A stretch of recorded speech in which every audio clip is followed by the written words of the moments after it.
Olá, alunos! Na aula de hoje, nós vamos falar sobre um gênero textual que compõe a tipologia argumentativa, que é o artigo de opinião. Então, algumas características sobre esse gênero textual. A primeira é que é um tipo de texto que costuma aparecer em jornais, em revistas, em blogs, porque ele trata de assuntos muito atuais, que são muito relevantes para a sociedade. Então, ele circula naquelas plataformas que têm um acesso muito frequente. E a temática deles é normalmente algo que se relacione ou com atualidade ou com polêmica. Você não precisa defender arduamente um ponto de vista de algo que é consenso, que todo mundo pensa igual. Então, normalmente, os textos de artigo de opinião são aqueles que geram alguma polêmica, que geram diferentes posicionamentos, e aí o articulista, que é quem escreve um texto de artigo de opinião, vai tentar defender um ponto de vista sobre esse texto, sobre esse tema.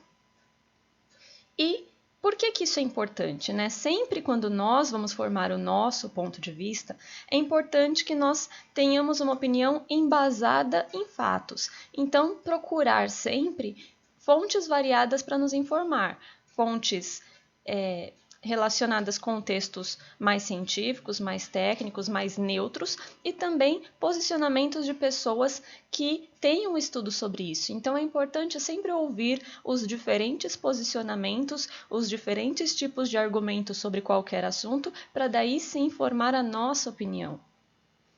E por isso, o articulista não só vai defender um ponto de vista dele, mas ele vai provocar o leitor a refletir. Ele vai colocar as ideias que façam com que o leitor pense sobre elas depois. Então, professora, sempre que eu faço um texto argumentativo é um artigo de opinião? Mais ou menos. Existem diferentes gêneros argumentativos com algumas particularidades entre eles. Todos têm a característica de defender um ponto de vista com argumentos, mas eles fazem isso de forma diferente. Vocês já devem ter ouvido falar que o Enem pede um tipo de texto chamado texto dissertativo argumentativo. Ele é mais técnico, ele tem uma estrutura muito fechadinha, muito engessadinha que é necessário seguir, um número de linhas ali limite delimitado e você precisa se manter sempre naquela estrutura para atender ao gênero. Então, é um tipo de texto argumentativo que é mais fechadinho.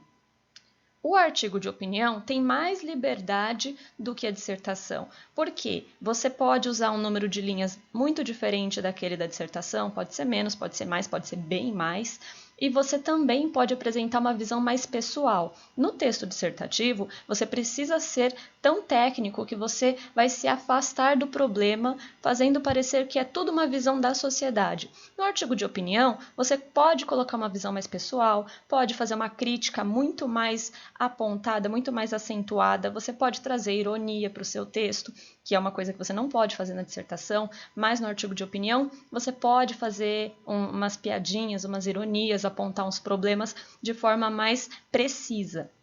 E a tese do seu texto, que é aquele assunto que você vai tratar e criticar, ela pode aparecer em qualquer momento do texto, ela não precisa aparecer logo no começo, que nem num texto dissertativo argumentativo do Enem. Então, ele tem algumas liberdades maiores. E existe um outro tipo de texto argumentativo, que chama crônica argumentativa, que ela vai ser mais literária, fazer mais brincadeiras, porque o objetivo dela nem é tanto convencer o leitor, mas fazê-lo pensar. Então, o objetivo de uma crônica é normalmente levantar reflexões, fazer algumas brincadeiras, mas não tem o compromisso que os outros têm. Então, ela seria mais com o objetivo de refletir, enquanto os outros têm o objetivo maior de convencer. Por isso, o artigo de opinião seria um meio termo, ele nem é tão técnico que nem a dissertação, nem tão livre que nem a crônica, ele é ali no meio. Mas todos eles se relacionam com o argumento. O que é argumentação? É a expressão de um posicionamento em relação a um assunto e, na interação social, tem a função principal de influir no ponto de vista do outro. Ou seja, eu vou tentar alterar o ponto de vista do outro, que é o meu interlocutor, ou pelo menos apresentar o meu ponto de vista de forma clara, para que ele reflita e talvez mude de ideia. Então, sempre que você quer colocar o seu posicionamento e talvez mudar o posicionamento de outro sobre um determinado assunto, você está argumentando.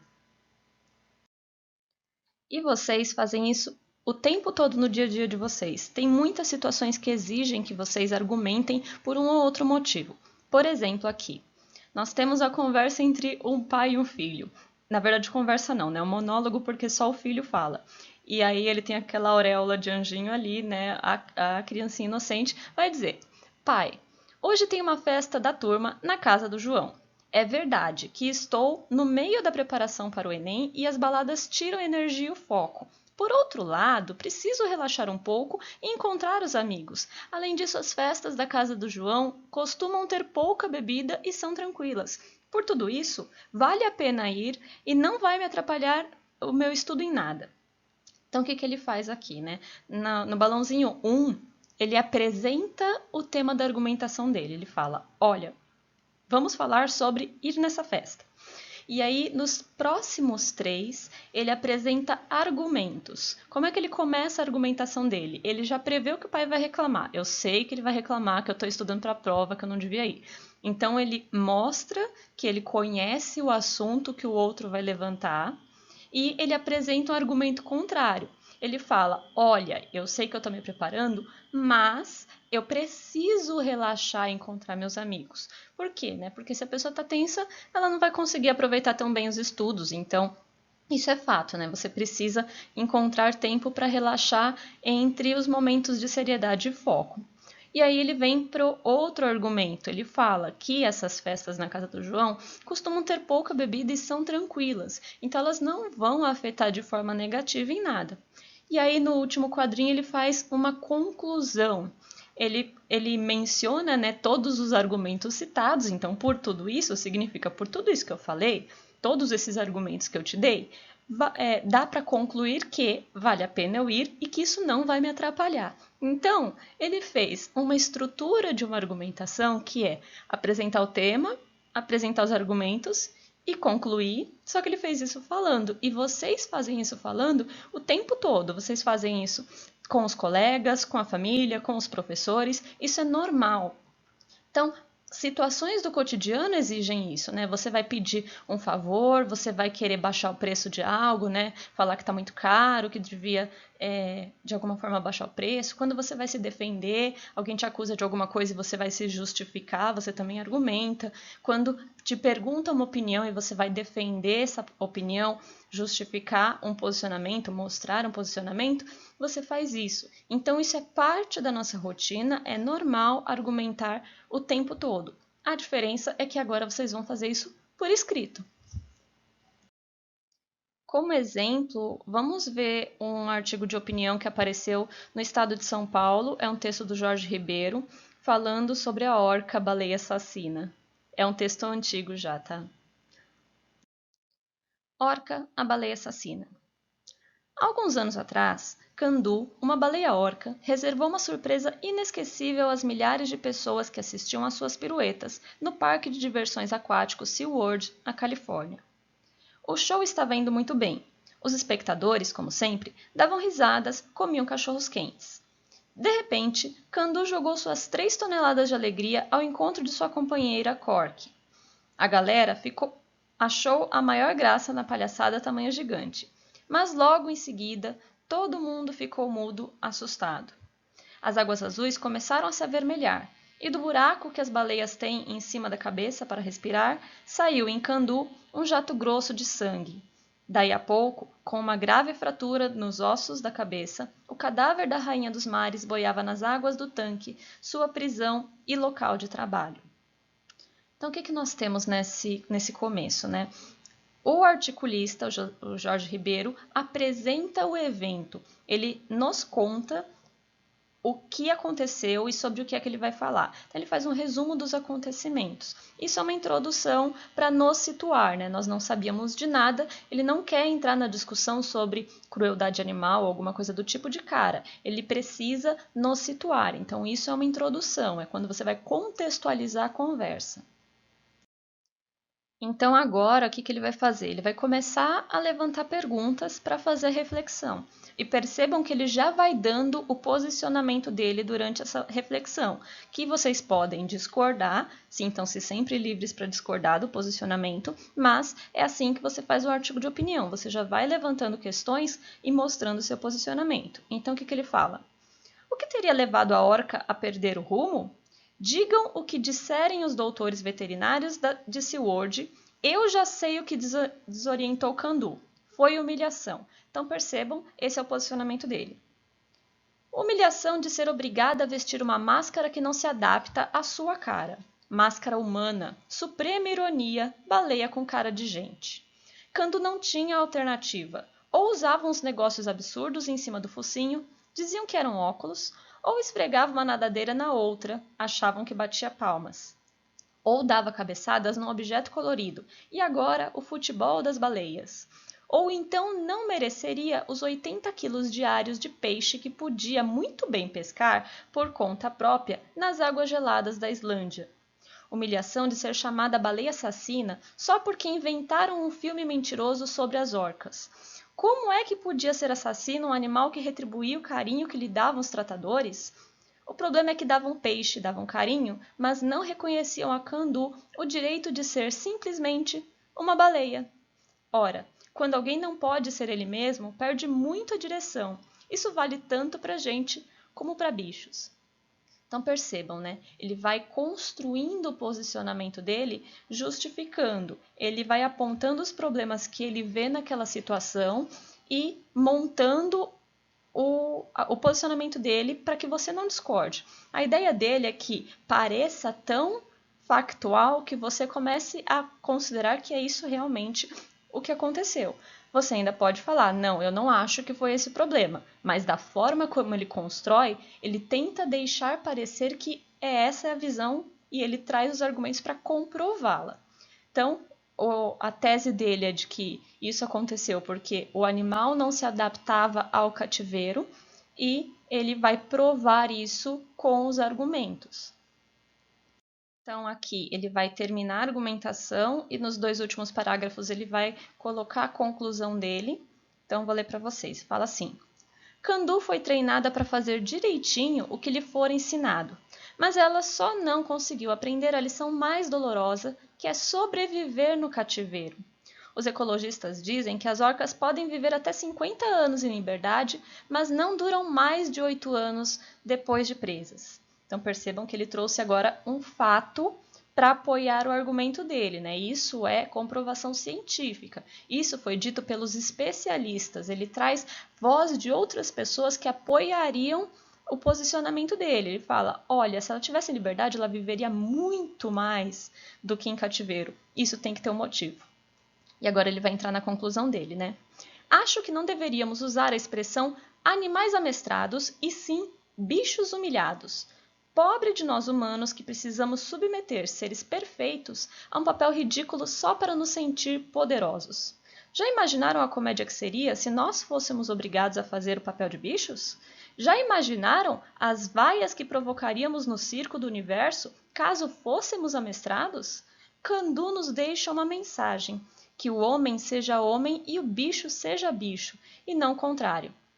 Então percebam, ele deixa algumas impressões ali que são muito pessoais, né? Ele coloca um acho que não deveríamos usar a expressão, mas o propósito dele é fazer com que você pense que não é certo e você também não use a expressão. E depois ele joga várias perguntas para o interlocutor como se estivesse nos chamando para discussão. Então ele fala, já imaginaram o que seria? Né? Vocês reflitam sobre isso também. Então, esse foi um artigo de opinião, foi publicado no jornal Estado de São Paulo, um pouco depois desse evento acontecer. Já é um evento bem antigo, tá? Hoje em dia, as leis de proteção aos animais são muito mais intensas, então essas coisas nem acontecem. Em circos também já se modificou bastante. Até em zoológico, né, já se modificou muito essas leis de proteção aos animais, mas na época não tinha. Na verdade, esse debate talvez tenha contribuído para começar uma movimentação nesse sentido. Então, é importante que as questões polêmicas sejam levantadas e debatidas para que os problemas se resolvam, né? Ou pelo menos se modifiquem, tente ali uma resolução. Então, esse foi um artigo de opinião produzido pelo Jorge Ribeiro para servir como modelo. Vocês precisam fazer isso quando vocês escreverem de vocês? Não, porque vocês vão fazer artigos bem mais curtinhos, né? Não precisa de toda essa pesquisa, de toda essa introdução de 3 parágrafos, não, vocês vão fazer coisas mais curtas, mas é para vocês saberem do que se trata esse tipo de texto. É importante que vocês levem isso que eu vou falar agora em consideração, que é sobre verdade e opinião. Consideram-se verdades tanto as afirmações universalmente aceitas, por exemplo, o fato de a Terra girar em torno do Sol, a poluição prejudicar o meio ambiente, quanto dados científicos em geral, como estatísticas, resultados de pesquisas sociais ou de laboratório, entre outras. Já as opiniões são fundamentadas em impressões pessoais do autor do texto e por isso são mais fáceis de contestar. Os bons textos argumentativos geralmente fazem um uso equilibrado dos dois tipos de argumento. Então, você vai usar os fatos que são incontestáveis, né, porque são verdade, como apoio para dar as suas opiniões. Suas opiniões não podem ser só eu acho porque sim. Elas sempre aparecem, mas têm o apoio dos fatos na argumentação e por isso elas se tornam mais sólidas. Porque se seu objetivo é convencer e você não tiver nada para te apoiar, o outro só fala discordo e acabou a conversa. Então você precisa sempre usar as duas coisas. Não existe só falar de verdade, porque aí não vai ser um texto argumentativo, vai ser só um texto científico, e não existe só falar de opinião, porque aí também não vai ter argumento nenhum. Então é preciso haver um equilíbrio. Algumas coisas que vocês precisam se atentar ao produzir um texto argumentativo é que você precisa, de preferência, usar uma linguagem denotativa. Lembram, né? A linguagem de dicionário, aquela que você não precisa interpretar demais. Por quê? Porque se você começar a encher de figuras de linguagem no seu texto e trazer um monte de metáforas, de antíteses, de hipérboles, talvez o seu leitor não entenda. E se ele não te entender, como é que você vai convencer ele de alguma coisa, né? Então, você precisa sempre ser muito claro e muito objetivo na sua linguagem. Por isso, de preferência, não usar figuras de linguagem. Claro, se tiver alguma que faz muito sentido ali, no texto que nós vimos em questão, ele usa algumas para falar sobre a baleia, né, e como ela se associa ao humano. Então, se ela tiver muito bem explicada, tudo bem. O que não pode é você, de repente, colocar ali uma ironia que o leitor não perceba que é uma ironia, por exemplo. Então, precisa tomar muito cuidado nisso.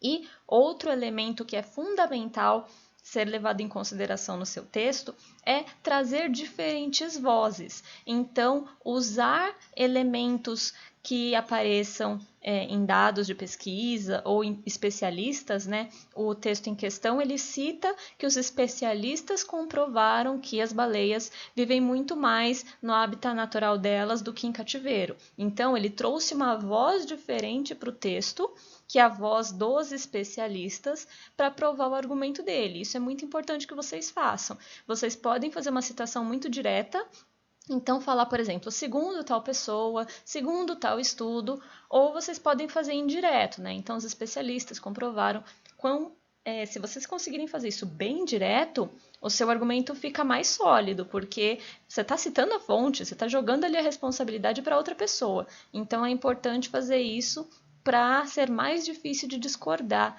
do seu texto. Além disso, quando você escrever, ao contrário de um texto narrativo que as ações determinam a progressão, então uma coisa acontece depois da outra, né? Que nem nós vimos nos exemplos de texto narrativo, você sempre tem um evento desencadeador e aí você vai ter os acontecimentos de causa e consequência e no final a resolução de um conflito. Nesse tipo de texto, não tem acontecimentos, né? Você vai ter reflexões. Então, você não vai pensar em tempo, o que vem antes, o que vem depois. Você vai pensar em encadear ideias. Os verbos normalmente são no presente. Você vai falar, os cientistas dizem, conforme observa-se. Então, vocês vão trazer sempre os elementos para o presente e vai usar essas ideias unindo com conectivos. Nós vamos ter aula só para falar de conectivos, né? Preposições, conjunções. Vou falar sobre orações coordenadas e subordinadas, mas é importante que vocês pensem sempre no uso da norma padrão também, né? Não pode aparecer um texto escrito de qualquer jeito sem seguir a gramática, porque se a pessoa não souber nem escrever de acordo com as normas da escola, aprendidas na escola, como é que ela vai me convencer que ela é uma especialista em alguma coisa, né? Se você escrever de qualquer jeito, eu já vou olhar e falar, não confio muito nessa pessoa. Então, é importante sempre escrever de acordo com a norma padrão. Por enquanto, não precisa se preocupar com esses nomes técnicos, né? Período composto por coordenação e subordinação. Vou fazer vídeo só para falar disso, mas é importante que vocês saibam que os períodos compostos são aqueles com frases mais longas, que eu tenho mais de uma oração dentro da frase. Lembrem que uma frase pode ter várias orações se ela tiver vários verbos. E como eu vou encadear ideias, eu normalmente faço frases mais longas. Então, existem elementos próprios para unir essas frases. Quando você usa ali um mas, um porém, todavia, contanto, entretanto, logo, portanto, pois, assim, por isso, você está unindo ideias dentro de uma mesma frase. Então, você usa esses conectivos. E por isso eu vou fazer aula só para explicar como usá-los e a função de cada um. É importante que vocês sempre usem isso, porque quando você vai falar de causa e consequência dentro de um texto argumentativo, não é uma causa de uma ação, de uma história, mas sim de algo que acontece na sociedade, vem em decorrência de outras atitudes e pode ter outras consequências. Então, é sempre importante que você use esses elementos para explicar bem seus argumentos. Então, é importante que vocês levem isso em consideração, por isso as próximas aulas vão tratar sobre isso nas aulas de gramática.